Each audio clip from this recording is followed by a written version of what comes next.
Great.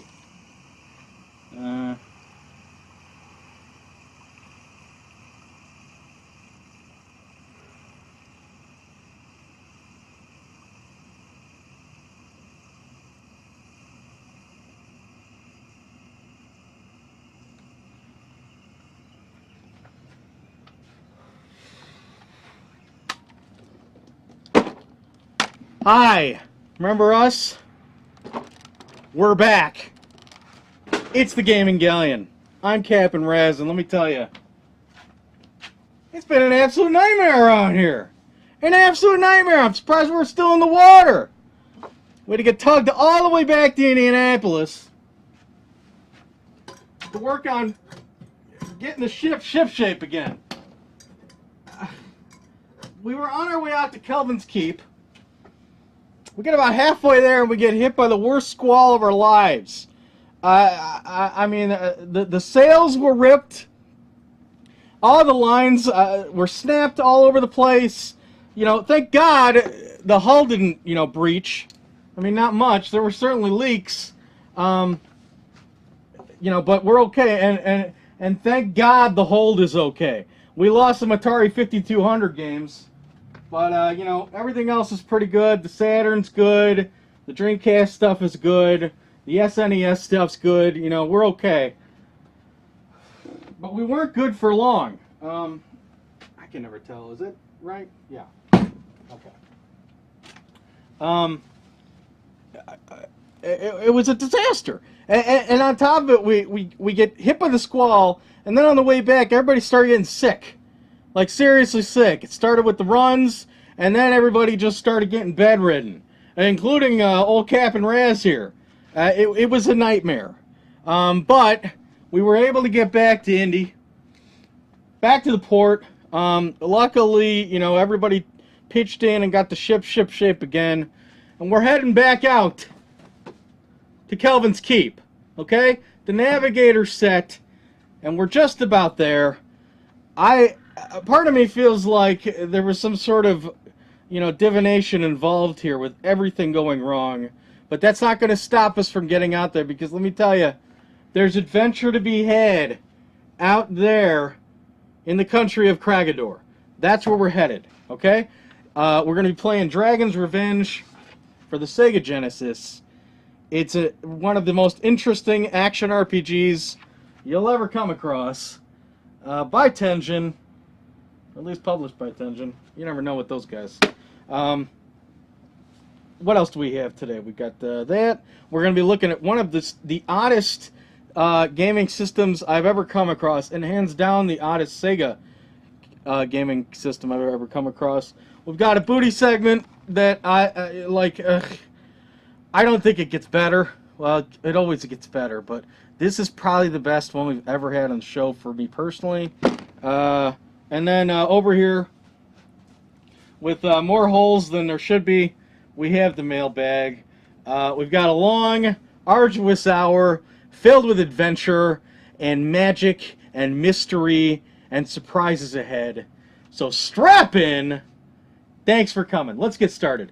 As I was saying, one of the weirdest systems I've ever come across. We've got some weird stuff sitting in the hold, but I almost was blushing walking on the deck when I found this thing and a little hole in the wall. The guys on the deck were looking at me like, we're into video games here, Riz. We're on the Gaming Galleon, but do we really need this thing in our lives? I'll show you what I'm talking about. Walked into a store, and here, sitting on a shelf in the toy section, covered in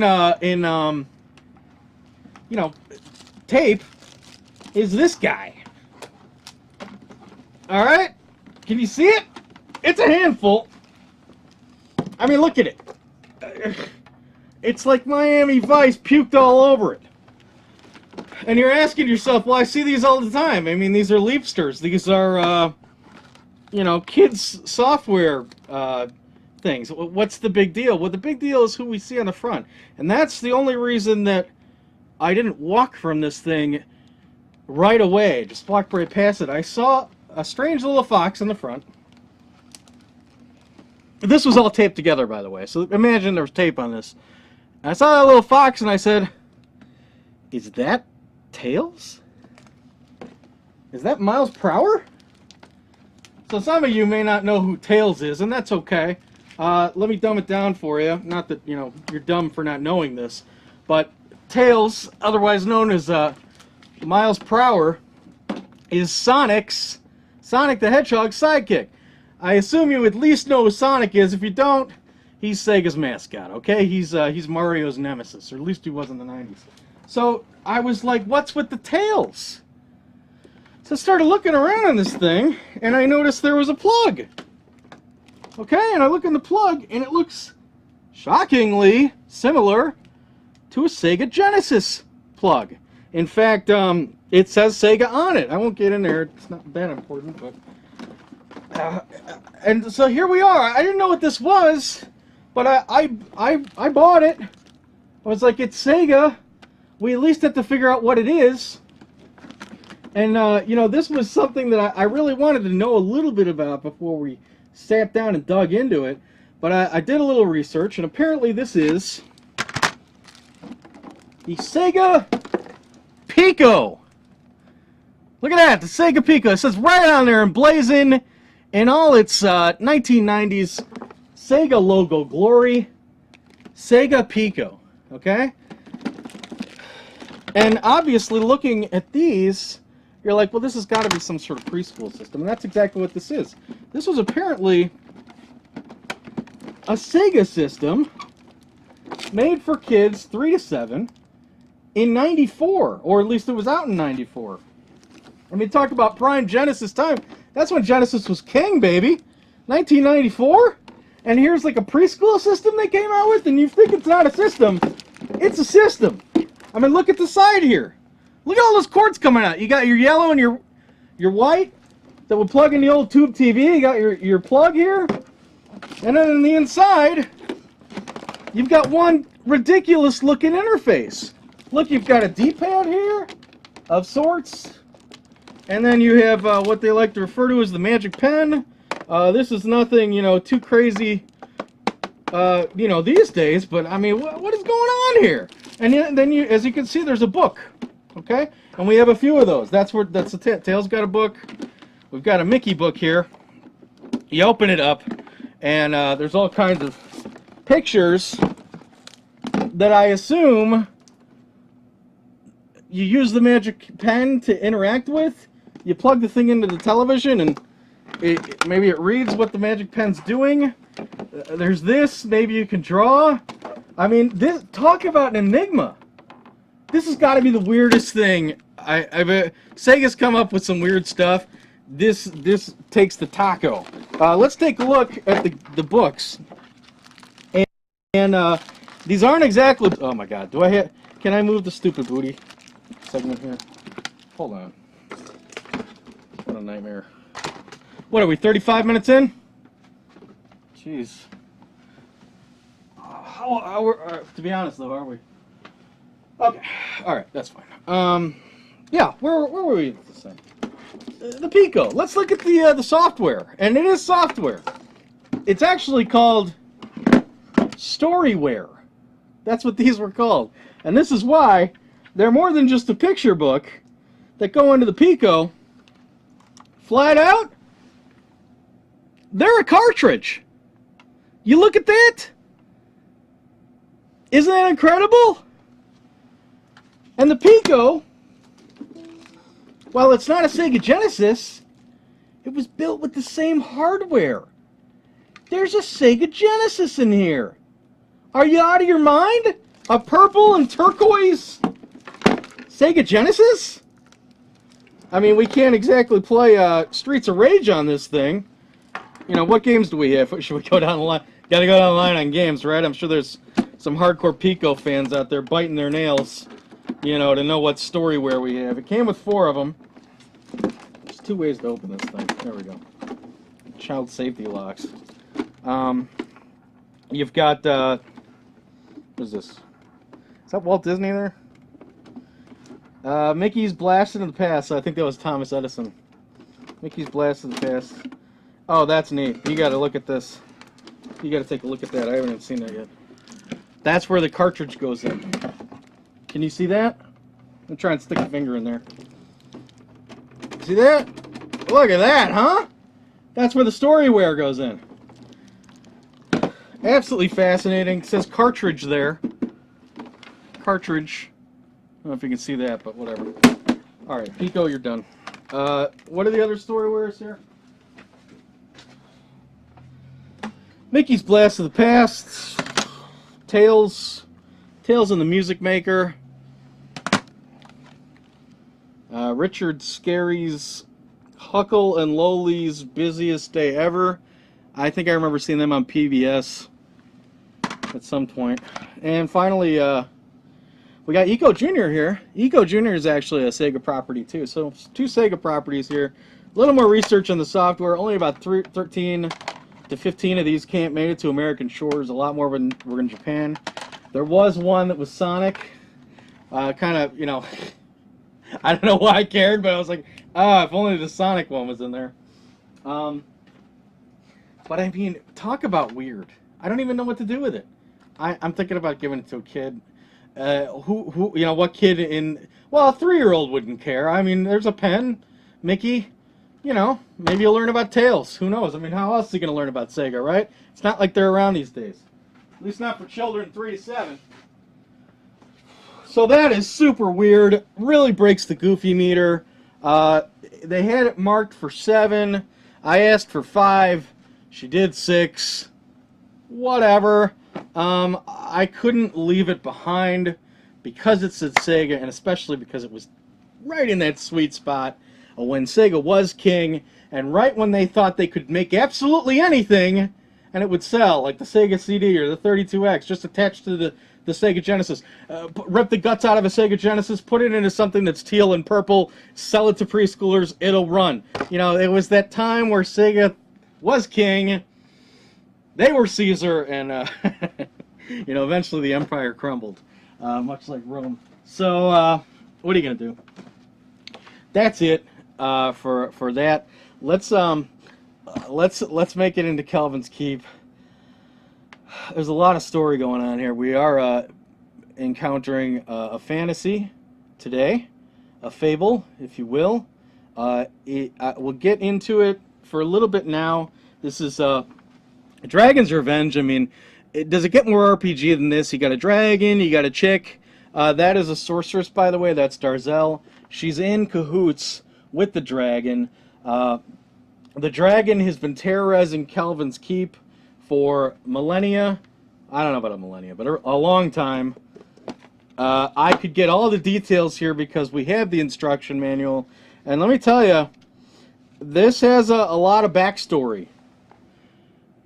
You know, it's like so many names here, a lot of flavor text. I've read through it a couple times, and there's so much going on here that I'm not going to bore you. The important thing is we are going to be trying to take down Darzel and a dragon. And how we're doing it? Well, there's this sorceress named Rena who's been captured. But before she was captured by Darzel and the dragon, she was able to summon an ethereal ball that is being controlled by a parallel dimension. Okay? And while Rena has already been captured, her ethereal summon is still out and about and raising heck on the dragon, on Darzel's minions. So we will be doing our best to rescue Rena, to rescue her compatriots, Flavia and Kragor, and together, the 4 of us will try and get our revenge on the dragon. Let's head in there, okay? Fingers crossed. This is Dragon's Revenge for the Sega Genesis! Onward to glory! I think I hurt myself saying that. Alright, here we go. RPG, right? Okay, what's the problem? What? What, you don't like the music? Come on, it's Sega Genesis. Anybody see my controller? Hold on, it fell over when I was raging. Okay, here it is. I got it. It's on the ground. Oh god, there's slime everywhere. Okay, so I don't know what your problem is. This is it. This is an action RPG. Okay? I mean, what's the big deal?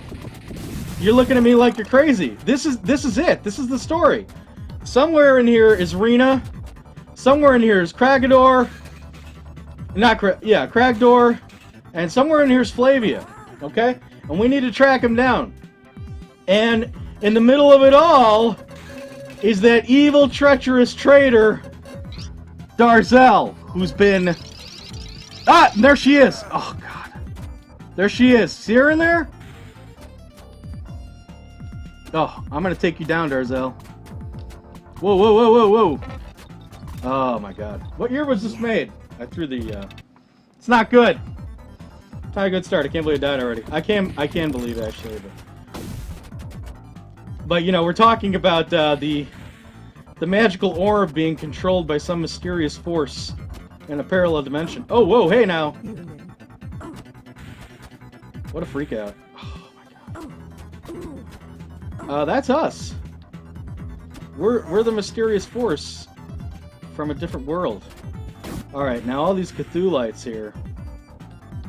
Gotta take them out. And if we can do that,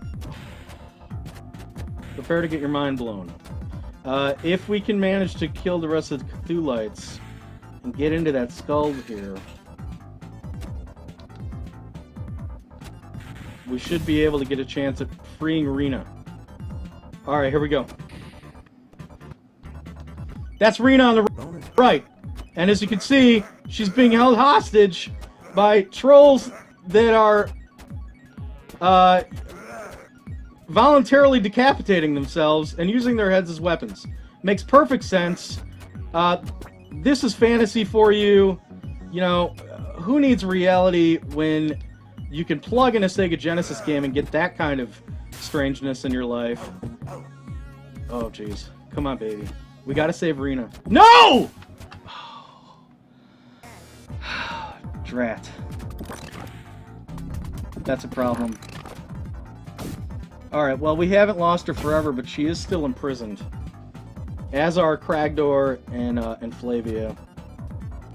And, you know, alright, let's get serious here. This is breaking the Goofy meter. Okay, I mean, this is stretching the meaning of action RPG to its absolute limits. But I assure you, there is a progression system to this. There is clearly, you know, a fantasy setting here. I mean, that alone doesn't make it a role-playing game. But I would say a sense of progression certainly does. And if I can manage to not suck enough, we're going to see a little bit of that. And really the secret to that is taking out these minions. Can I get back in that skull, or do I have to re-kill the Cthulhites? Oh, here they come. Yeah. Gang's all here. Macy's Day Parade coming down, where is Macy's? Is that Manhattan Boulevard? Like, I know. I mean, seriously. They're having a parade, okay? Sorry. Terrible riff. Let's go. 2 more. Oh boy. Yeah, okay, Rena, we got you this time, baby. Bonus round. I don't know who that is. Ah! So that's Darzel and the Dragon, and she has our friends imprisoned. I'm taking a look at the time here. Let's see. We're about, I don't know, 20 in. So we got another 5 minutes with this. Then we'll hit the booty segment. Dude, I'll tell you what. This booty segment's gonna blow your mind. I don't know, maybe I'm overselling it, but this is not the kind of lot you come across every day. And as we were sitting, you know, dry docked, trying to get the ship back in order so we get back out here to Kalfin. Oh, man. I was like, I can't believe we have to sit on this lot. You know, the crew needs to know. They need to know what we're pulling into the hold here. It's amazing. But, you know, patience come to those who wait. Here we are. Oh, Oh, we may not be able to rescue a single one of these dupes. Oh, I never noticed that's a sword there on the right. The cool thing about this game is there is just, there's so much detail to take in. Oh. It's absolutely one of the coolest video pinball experiences I've come across. And the nice thing about this game is it's really not that expensive. I think I was able to get this copy with the case and the manual for around $7. That's a pretty good deal for it, but you're not going to have to pay too much more to grab this guy. And, you know, I would suggest it. Technically, it's not the best game. You'll notice that the flippers have, like, no animation between, you know, firing on them. Between using them and letting them sit. It's literally one frame there. Ugh. But talk about a centerpiece to show your friends. It's a real shame here that I can't manage to save anybody yet. Oh.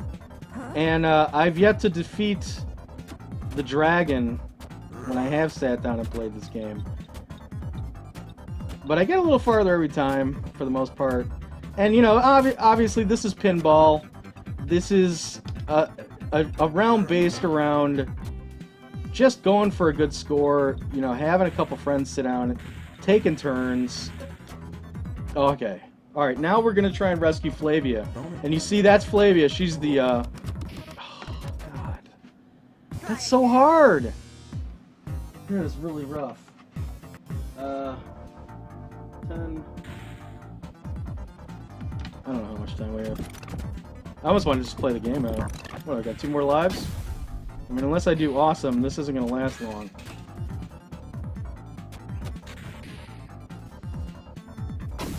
But there was this time in the 90s when video pinball was, you know, it finally got to the point where it was playable. There were some decent NES, like 8-bit pinball games. The Atari had maybe 1 or 2. Midnight Magic comes to mind. But video games couldn't really do what pinball games, real pinball games, could do. Ugh. In the way of complexity, until we got to the 16-bit era of the Sega Genesis and the Super Nintendo. And once that occurred, once they were able to get, you know, put some enemies on the screen and make some ornate backgrounds, there are some companies that really just went for it. This one in particular, you know, I hate to say it, but I don't think Tengen made this. I don't think Atari made this. Tengen's more of a publisher. You know, they released like some Sega games on the Nintendo. I don't know. I almost want to put this down and look and see if I can find out if this was an Atari game or what. I don't think it was though. But you know, there were some great ones like this. These weird pinball games that could never be real pinball games, made during this time, especially in the TurboGrafx 16. A couple of really good ones there, and this one really harkens to those. But nice thing about it is this one's a lot cheaper. It actually plays a lot cheaper too, but it's something of its own. It's ugh. Is this my last one? I'm gonna go one more time. Yeah, this is it. I really expected to do better. I'll tell you what, when we were heading out originally to Kelvin's Keep, I was on it with this game. I had really oh, that's it. I'd really given it the old try. Now, for those of you who don't know the basics of pinball, let's talk about what this is here, the match. Up in the upper right-hand corner. The match is giving me the option of a free game. If I was able to match the score with my score, that makes no sense. We would have been able to, I'm not going to put my name in. Although, let's be aware of this. Look at how long of a name you can put in for these things. I really like that. Alright, we'll come back to this. Let's hit the booty segment up. Dragon's Revenge, ladies and gentlemen. Absolutely love it. But we'll come back. Come back for now. Oh, man. Woo! Oh, yeah. Captain's ripening up here. Alright. So, booty set. Yeah, Dragon's Revenge. I absolutely love this game. Maybe I built it up a little too much like an RPG. Didn't mean to,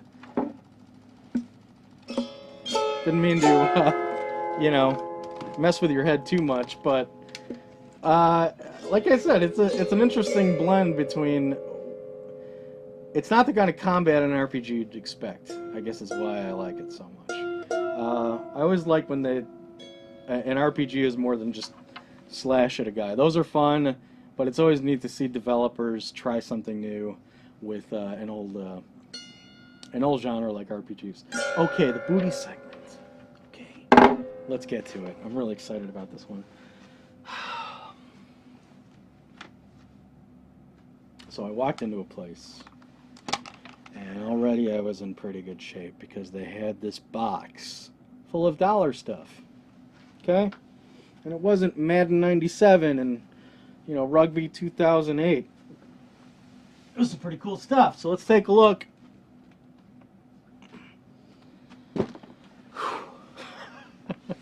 Actually, I think, are these $1? I think they're $1. Okay. No more than $1. I'll put it that way. So the first thing I saw here was an Xbox 360 corded controller. Nothing to write home about really, but I like a corded controller. I think that they're always reliable. And in the case of this, what do you think's going on there? Now, 360 controllers, when they're wireless, I know that they need batteries, which sucks. You know, to the PlayStation 3. But why would you need a battery pack when you have a cord already? You know what I'm saying?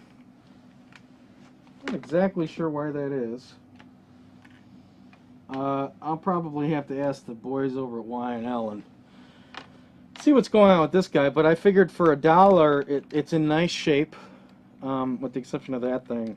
There's no battery backup, battery casing. I didn't even notice that when I got it, but I think it's still a pretty nice pickup for $1. So eventually we're gonna get a 360 here. But let me tell you something. The 360 is like, it's like trying to find the golden fleece, a used 360, because every time we get one here in the Galleon, it's busted. But that doesn't mean I'm not gonna keep picking up hardware and software. If it's super, super cheap, because that's the only piece of the puzzle we're missing at this point. In the hole, there's a 360 that works. You got a few games. Certainly got some controllers.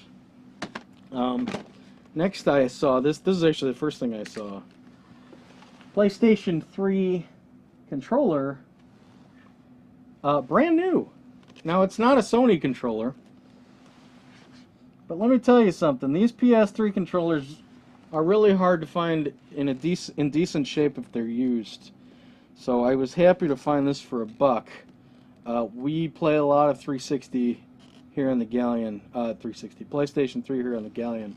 So a controller that's at least out of the box in good shape, whether or not it's Sony, is always welcome, especially for $1. I don't know where you're going. You're staying here with me. Okay.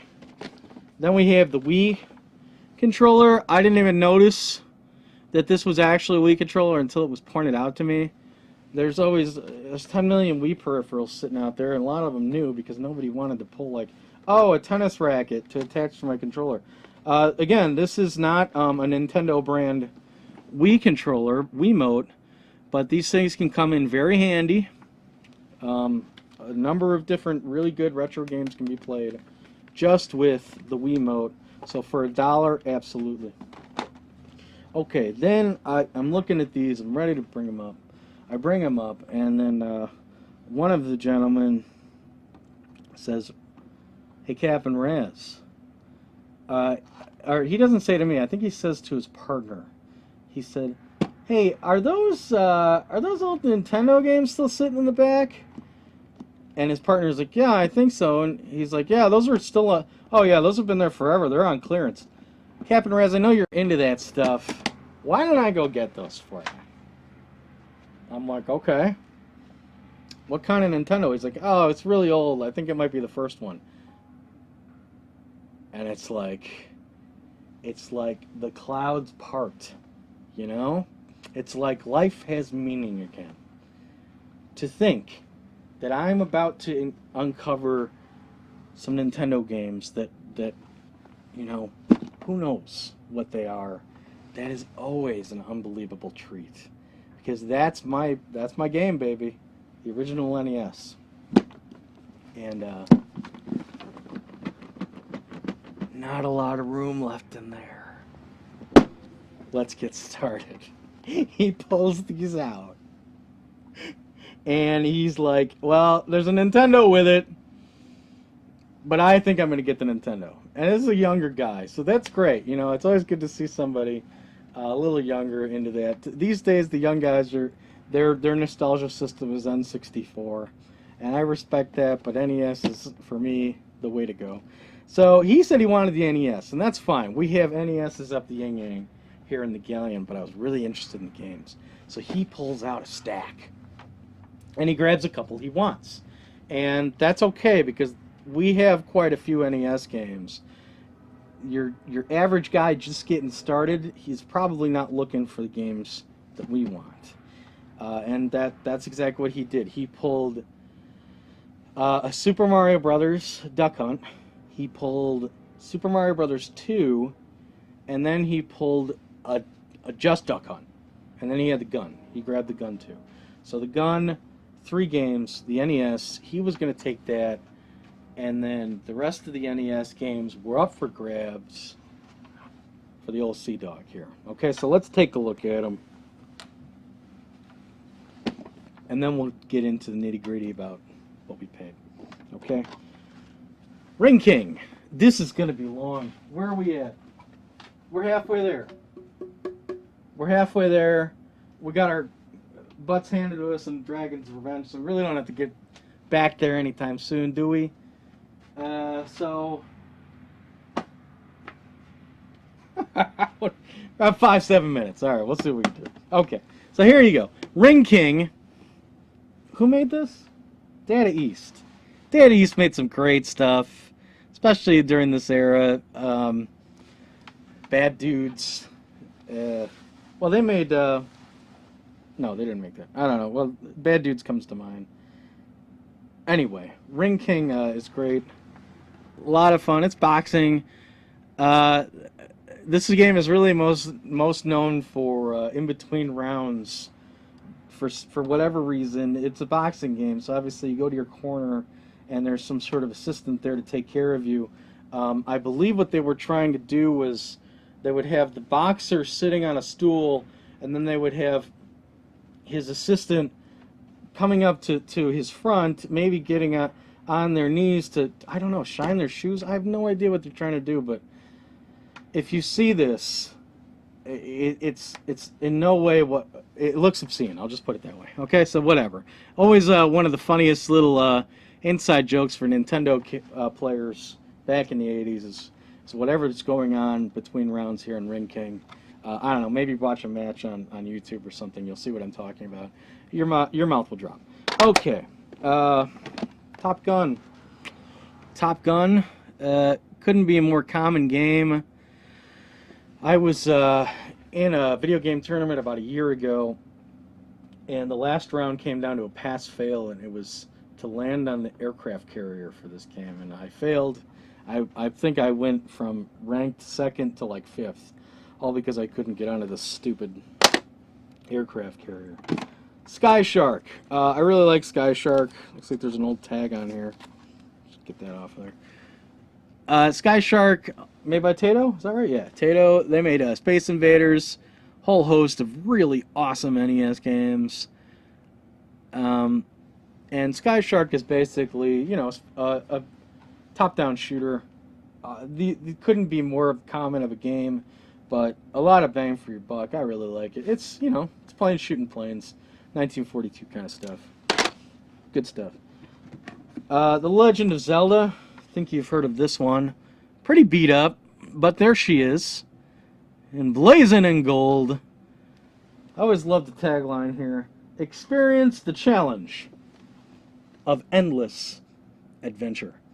And I'll tell you, when I was 8 years old and I was lucky enough to have some parents to give me this game, it really was, because I had no idea what I was doing. To go from Mario to this was like a crazy, crazy change. Jaws. LJN, they get a lot of slack because they've done some pretty bad movie games. I've never played this one. Again, pretty common game. This time there's no escape.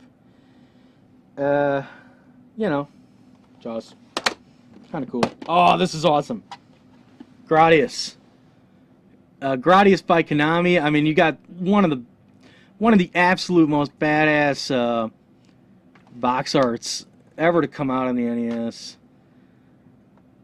Oh man, just look at that ship going off into battle.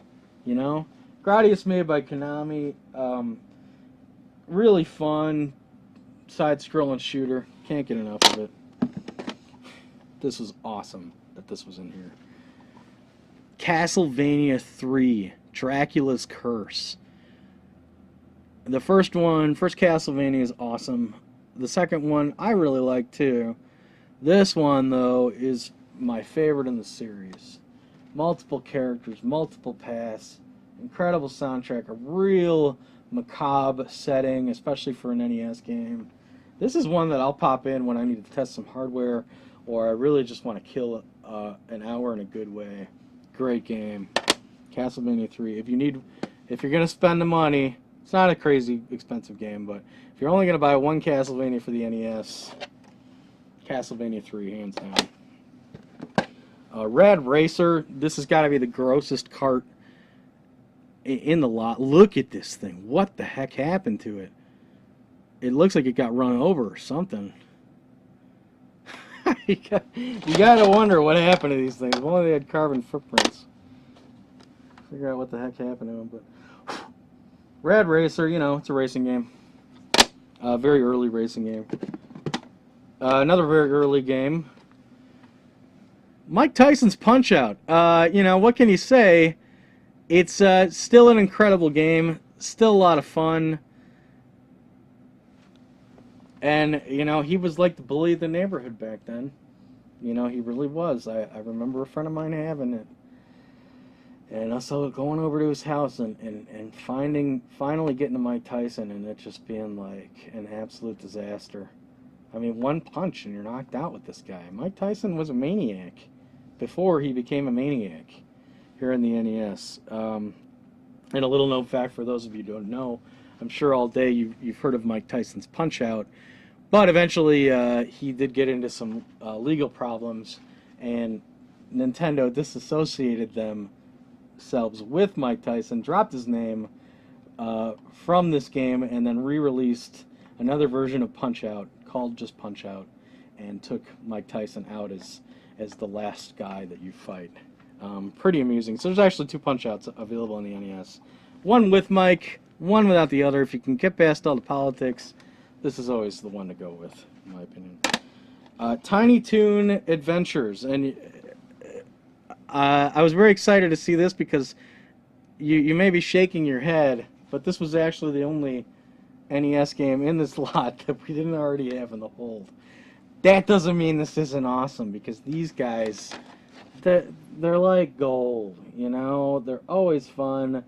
You can leave at somebody's house and be sure to be able to go back to their house and have fun. Is that terrible? I'm just pollinating people's homes just so I can go and play NES at their house. But Tiny Toons Adventures, Konami game, decent platformer to be sure. Konami, you know, NES days, man, they were gold, even when it came to licensed properties. Dr. Mario, Tetris changed the face of gaming from a puzzle aspect.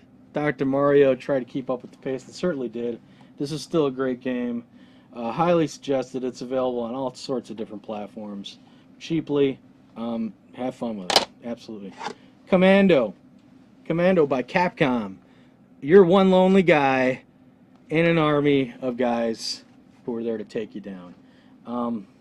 Top-down arcade fun. absolutely cool. Could play Commando all the time. A lot of fun. This game gets a bad rap. I really like it though. Mickey's Mousecapade. These Mickey or these Capcom Disney games are awesome. You know, if we could have picked one Disney Capcom game to put in this lot, it certainly for me, you know, wouldn't have been Mickey's Mousecapade. But it's still fun. I don't have a problem with this game. It's not on par with most of the Disney Capcom games though. Batman. Batman by Sunsoft. What a great game. Especially the soundtrack. And more than the soundtrack, I just think the gameplay is really solid on this. Now, I never really got to play this as a kid, but I finally sat down and got to play it a couple years back. And got all the way to the Joker. This is, if anyone's wondering what era this is Jack Nicholson era. This is based off of the Stephen Keaton? Keaton. What's his first name? I don't know. The Jack Nicholson one. It'll come to me in exactly when we go off the air. But yeah, so I got all the way to Jack Nicholson. Didn't beat him. Doubt I will. He's notoriously rough on this game, and getting there's very rough too. But that doesn't mean this isn't fun to just pop in again and again. The gameplay is really solid. Music's great. Excellent game. Double Dribble. Double Dribble. You know, NES games are great. Most sports games, you know, what are you going to say? But when it comes to NES games, they're always great. Even sports games. And if there's a better basketball game on the NES, I'd be hard-pressed to know what it is. Double Dribble's the one that everybody, all the neighborhood kids played, including myself, had a really good time with. I'd still put Blades of Steel over this. Double Dragon's still a blast, though. Probably the worst game in the lot. Tetris 2. This one's kind of a nightmare. Just stick with Tetris. You're not missing anything there. Silent Service. Silent Service is one of the most common forgotten games on the NES. Maybe not forgotten because it's more like passed over. Everyone, these games are everywhere. Silent Service. But you're basically a sub in the South Pacific. If you can get into this kind of game, there's really nothing wrong with it. It's made by Ultra, who is basically a sister company to Konami. So there's some quality here. It's just such a common game that most people write it off. And then finally, the great, the legendary Double Dragon. Arcade smash hit. Is this also Data East? No, Trade West. Okay. #1 arcade smash. Great game. The only drawback to this particular one is it's one player only. Kind of weird that a Double Dragon game would be one player, but there is a very fun one versus mode, arena combat with your friends. For the time, this was the best alternative to Street Fighter you could get in your home, you know, before the SNES. So this is a great game. Absolutely, totally suggest it, and it's not that expensive.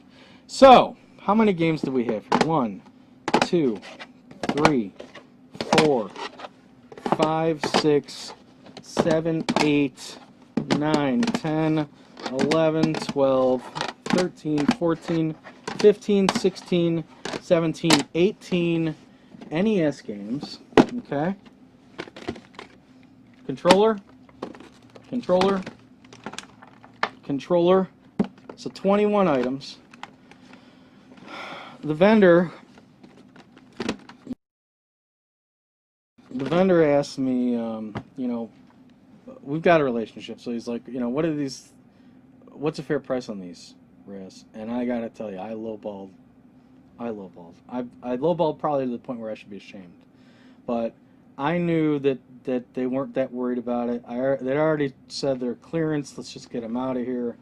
And like I said, I've had a relationship with them before that I know that they're not really sweating software sales, so I said, I'll do $2 each. Another factor here is I had most of these. So there was that too. And I said $2 each, and he said, no, it's not going to fly. And I said, okay. He's like, we're going to do 50 cents each. we're going to do 50 cents an NES game.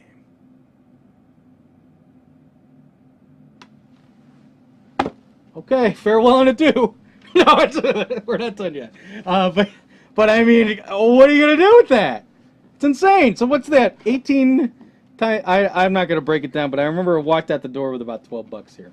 12 bucks for the box. Unbelievable. Unbelievable. If we get this kind of lot again, I will eat my hat. No, I won't. Because it's drowned in pirate sweat. But you just don't see Nintendo these days like that anymore. You know, the secret's out. Secret's out on Nintendo. So God bless those fine proprietors. They know I'm going to come back. And really, we're at the point where I'm going to pay what they tell me. That's kind of the relationship we have. So God bless them. And God bless the hunt. Okay? This is what it's all about, my friends. Okay, let's head back on to Kalf's Keep. I mean, geez, can we at least get one hero out of the imprisonment? I mean, talk about a disaster, huh? Dragon's Revenge for the Sega Genesis. Do not look for this at your local pizza parlor. Even in the 90s, you wouldn't have found it because pinball, unfortunately, my friends, is dead. Alright, we'll go another 5 minutes or so with this. At least try and, I don't know, maybe 10 minutes. I don't know, we'll see. It's been so long since I've opened the mailbag, I don't even know what's in there. I seriously don't. I can only assume there's at least one letter, right? I mean, for God's sakes, it's been some time. I would at least hope so. We'll see. Fingers crossed. But really what I need fingers crossed on right now is hitting that dragon and getting into his mouth. Huh? You gotta love the digitized voicing for this. Looks like I've got a little help between my flippers there. Come on, please. Oh man. Okay. Now there's a passageway to the right there. Upper right. There's arrows everywhere. Oh. Cripes. If I can manage to get one of these arrows... Alright, into the dragon's mouth. Okay.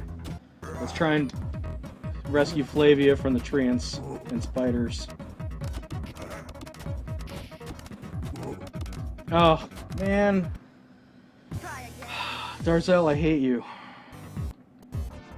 You like how I have a whole relationship with a bunch of NPCs from a pinball game? Ah! Oh my god. Kill them all. She's angry. Oh, dude. I can't believe I let that fall. What a nightmare. Let's talk a little bit about pinball. You know, we talked about the match play. That's how you get a free game.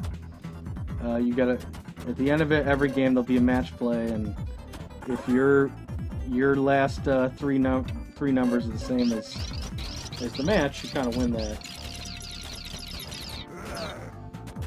Another thing about pinball is you can always shake the machine. There is a way to electronically shake this game, but the game really doesn't hold up very well for that, because you got to take your finger off the flipper. You really don't want to do that.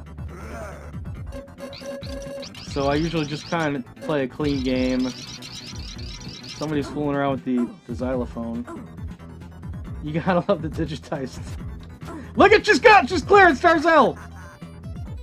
What's she doing up there? Okay, now we're gonna go for Cardor. The only guy, which, you know, if I'm gonna free somebody, I would have rather have been a chick, but at this point I'm desperate. Harpy alert. What is that? I mean, you gotta give props to the game designers here, the creative department. Let's have tentacles coming out of the water, a giant condor in a mountain, harpies everywhere. And you know, who decided to put just... We're like, well, how are we going to make the boundaries of this particular bonus stage? Ah, you just put the guy we're trying to save up there. I wish he would have... I wish, like... Oh, God. Oh, why? It's not that easy. Can we just save somebody? She's back home. It's kind of terrifying when she starts floating around the arena. Oh, and let me stop the... Let me pause... Okay. Alright, Cardor. We got you this time. Look at all the harpies up there. I never noticed that they're sitting up there waiting. Oh, Raz. I can't believe I blew that one.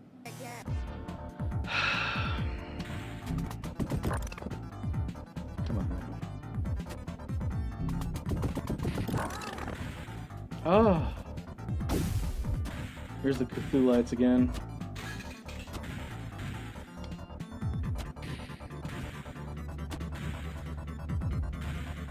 Come on, baby. One more. Alright, let's get in the mouth. Let's try and save Rena. Oh, that was a terrible shot. I don't know what that crystal's all about. I've never been able to break it. At least I don't think I have. Oh, is that a break? I don't know. If it was kind of anticlimactic. You see these, this little arena here, or these little alleys here. This is also a universal pinball thing. If you can light up all three of those alleys, you'll get a kind of a bonus multiplier. And a little known fact is, if you hit the flippers for those alleys up there, you can manipulate which alleys need to be lit. That's universal pinball stuff. Oh man.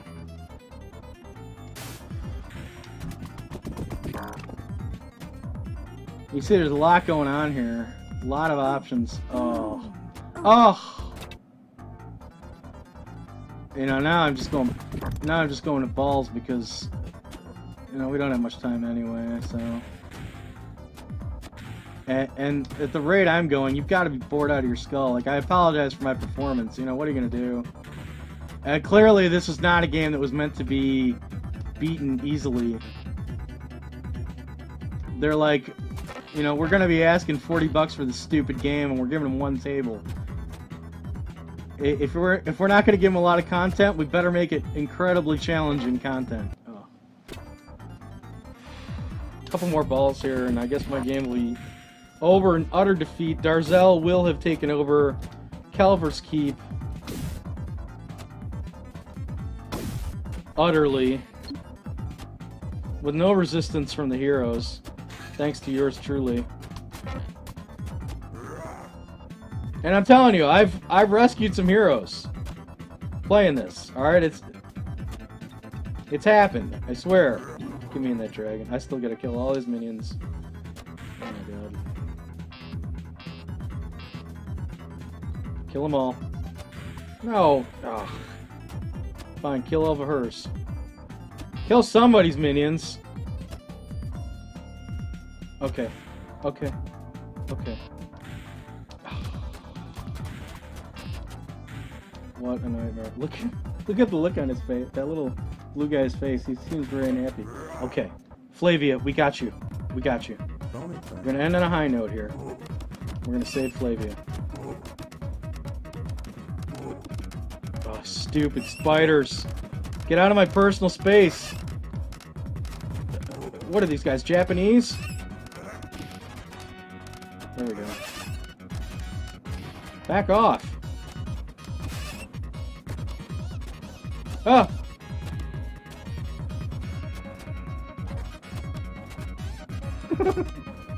He's got the bad touch. He's like, must touch Flavia. Okay, yeah, but it's not over. You'd think it's over. Never ends with this crap. Oh, of course his arms turn into two little treants. Yes! Oh, that was beautiful. There she is! No! No!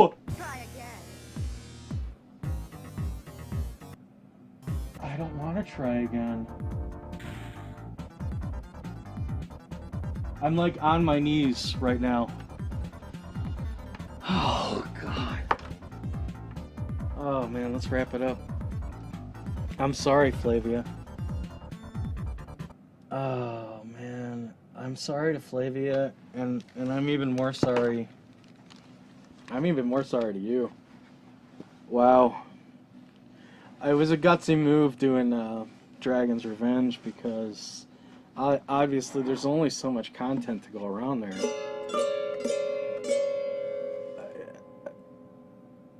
And I was like, you know, at least we could rescue one or two heroes, show a little progression. And what I meant by progression was if you manage to save one of the 3 heroes, and then you go into another bonus stage, like if you save Rena, the sorceress, and then you go into Kragdor's arena and try and fight those harpies again, you've actually got 2 balls now. So the more heroes you're able to rescue, the more balls you have in a multi-ball setting in those bonus rounds. Makes it a little easier to eliminate the treants and the trolls popping their heads off.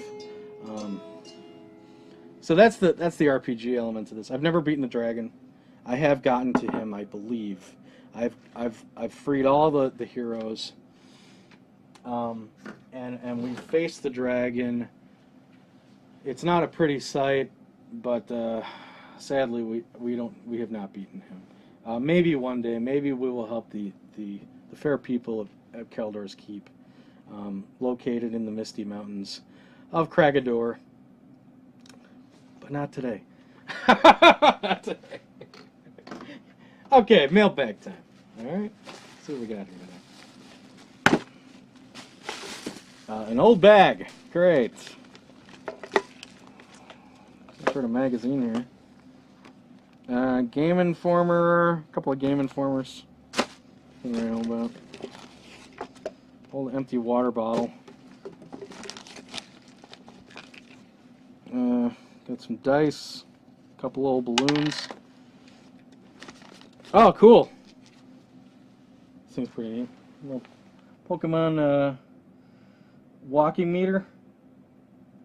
The more you walk, the stronger your Pokemon gets. I'm sure you're enthralled about that. And then some mail.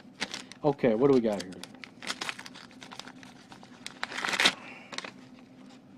Get that. Oh, God. I hate bending over. All right. Dear Captain Raz, if the Galleon was on fire,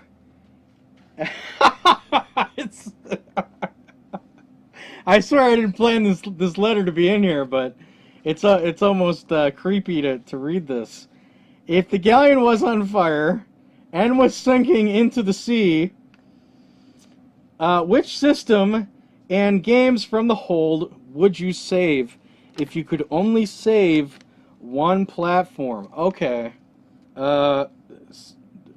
Carry on, Anubis from Toledo. Thank you for the question, Anubis.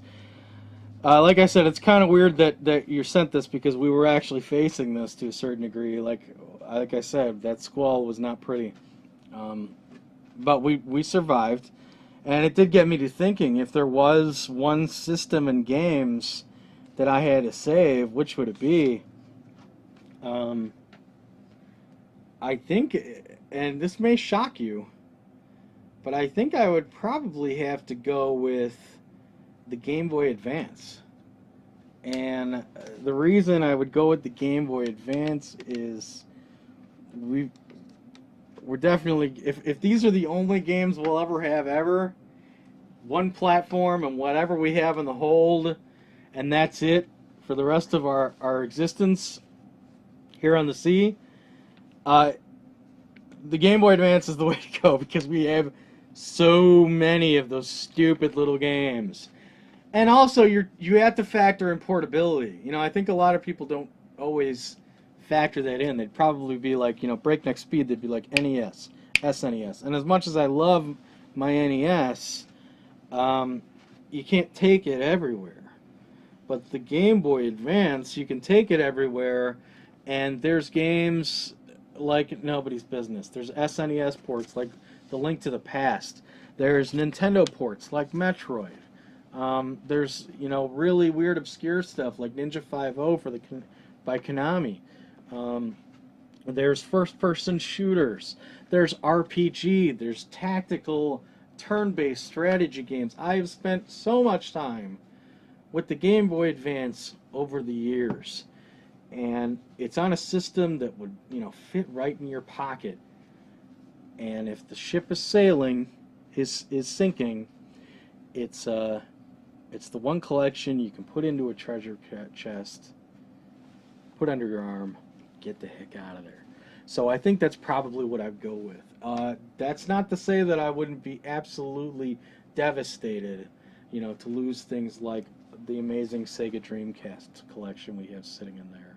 Or obviously our NES games that are like opening a door to our past and walking along and experiencing once again. Yes, it would all be painful, but you know, I guess I'm looking as objectively as I can with that answer.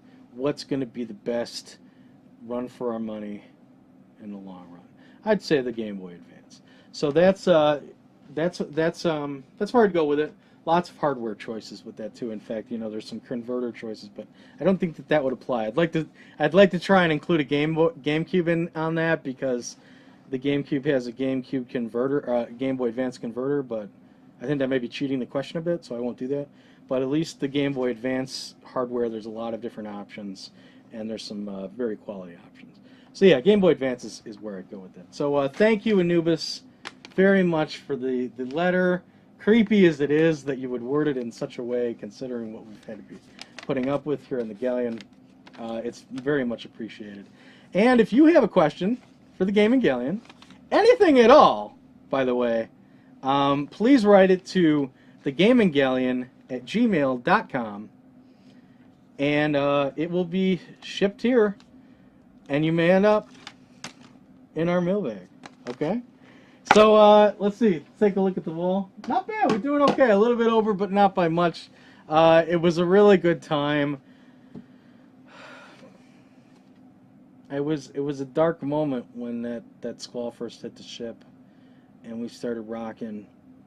And I looked up in the sky and I saw nothing but black clouds, and the screams of the men here on the ship. It was a dark day because I thought that may be our last voyage, and I don't ever want to see that happen. And I'm going to do whatever I can do in my power to make sure that this baby stays in the water and stays on the water. Okay? So we'll see you next time, sooner rather than later, for adventure, for laughs, and for a little bit of smuggling. But until then,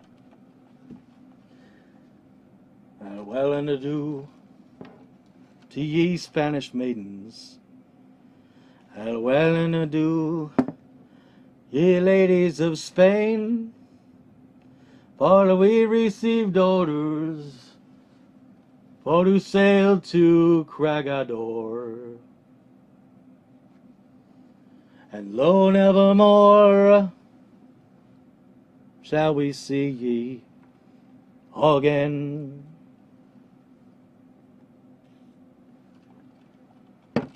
Good to be back, my friends. Keep your powder dry, mateys.